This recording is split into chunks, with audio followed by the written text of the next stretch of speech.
श्री कृष्णाय नमः। श्री गोपी जन वल्लभाय नमः।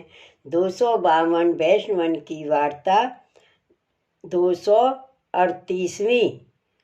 अब श्री गुसाई जी के सेवक पृथ्वी सिंह जी बीकानेर के राजा कल्याण सिंह जी के बेटा तिनकी वार्ता को भाव कहते हैं। भाव प्रकाश। ये राजस भक्त हैं, लीला में इनको नाम प्रभावती है। ये श्रुति रूपाती प्रकटी हैं, ताते उनके भाव रूप हैं। ये पृथ्वी सिंह जी बीकानेर के राजा कल्याण सिंह जी के यहाँ जन्मे। सो बालपने सो इनको चित्त साधु संगति में रहे। देश देश के साधु वहाँ आवते 300 ये मिले। सो ये राजा भये। तब प्रथम ही ये गोकुल मथुरा की यात्रा को चले। सो मथुरा जी में आए तब 5400 पूछे, जो ऐसे कोई महापुरुष बताओ जासो मिलिए। तब 54 ने कही, जो राजा यूँ तो बड़े बड़े महापुरुष या ब्रजमंडल में हैं, पर गोकुल में श्री गुसाई जी श्री विट्ठलनाथ जी बड़े प्रसिद्ध हैं। बड़े बड़े राजा संत महात्मा गुणी स्वामी सब इनकी वंदना करते हैं, ताते उनते मिलो तो आछो है। तब राजा तत्काल श्री गोकुल आए। सो ता समय श्री गुसाई जी आप ठकुरानी घाट पर संध्या वंदन कर रहे हैं। सो राजा को श्री गुसाई जी के दर्शन भये। सो तेज पुंज अति उज्ज्वल अलौकिक दर्शन भये। सो राजा दर्शन करके विस्मित हो रहे। पाछे अपने मन में कहे, जो ऐसे तेजस्वी पुरुष के दर्शन तो आज ताई या पृथ्वी मंडल पे भय नहीं। इतने में श्री गुसाई जी आप संध्या वंदन कर चुके। तब आप राजा की ओर देखे। तब राजा श्री गुसाई जी को दंडवत कर विनती किए, जो महाराजा धीराज कृपा कर मुझको सेवक कीजिए, आज मेरा जन्म सुफल भयो। तब श्री गुसाई जी कृपा कर राजा को नाम सुनाए सेवक किए। पाछे एक व्रत कराए निवेदन करवाए। पाछे राजा को आप कहे, जो राजा अब तुम घर जाए भगवत सेवा करो। पाछे श्री गुसाई जी आप राजा को श्री बाल कृष्ण जी को स्वरूप पधराए, सेवा की सब रीति बताए और आशीर्वाद दिए, जो तुमको काल कबहू बाधा ना करेगो। श्री ठाकुर जी के सदा सन्मुख रहोगे। पाछे राजा प्रसन्न होई अपने देश आए। सो भगवत सेवा प्रीतिपूर्वक करन लागे। वार्ता प्रसंग 1। सो वे पृथ्वी सिंह जी कविता बहुत करते।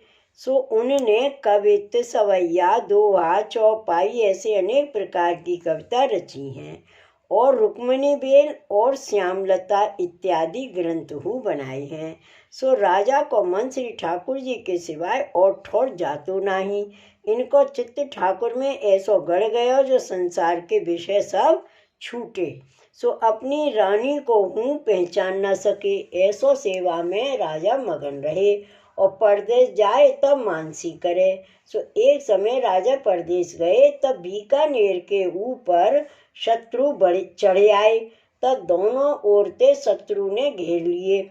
तब श्री ठाकुर जी ने 3 दिन ताईं शत्रुन से लड़ाई करी। सो ठाकुर के मंदिर के किवाड़ 3 दिन ताईं भीतर ते बंद रहे, काहू ते खुले नहीं।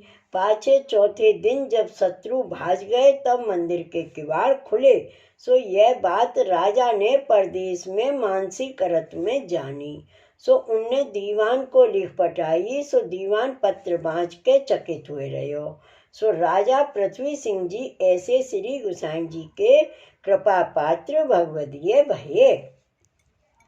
श्री वल्लभाधीश की जय। श्री गुसाई जी परम दयाल की जय। वार्ता प्रसंग 2। बहोर राजा पृथ्वी सिंह जी को पृथ्वीपति दिल्ली बुलाए। सो राजा पृथ्वीपति के पास दिल्ली आए। तब माला तिलक छापा सब करके आए। तब बादशाह पृथ्वी सिंह जी को देख के मन में बहुत प्रसन्न भयो। कहे, जो देखो इनको अपने गुरु पे कैसो विश्वास है। पाछे बादशाह राजा को काबुल की ओर लड़ाई में जायवे की कही। तब राजा ने विचार किया, जो मेरी मृत्यु तो अमुक दिन मथुरा में विश्रांत घाट पे हुई वारी है। सो अब कैसे करें। फिर श्री गुसाई जी के चरणारविंद को ध्यान कर राजा काबुल गयो। सो वहाँ थोड़े ही दिन में लड़ाई जीत के सांडनी पे बैठ के वहाँ ते चले। सो 2 ही दिन में मथुरा आए के वाही दिना देह छोड़ी। सो यह बात बादशाह ने सुनी। तब बादशाह ने बहुत खेद किया, जो ऐसे राजा मुँह को मिलने कठिन है। भाव प्रकाश। यह वार्ता को अभिप्राय यह है, जो जिनको गुरु को आश्रय दृढ़ होई तिनको सर्व कार्य सिद्ध हुई। ताते वैष्णव को गुरु को दृढ़ आश्रय राखनो। सो वे पृथ्वी सिंह जी श्री गुसाई जी के ऐसे कृपा पात्र भगवदीय हते। ताते इनकी वार्ता कहाँ ताई कहिए। श्री वल्लभाधीश की जय। श्री गुसाई जी परम दयाल की जय। श्री गोकुल नाथ की जय।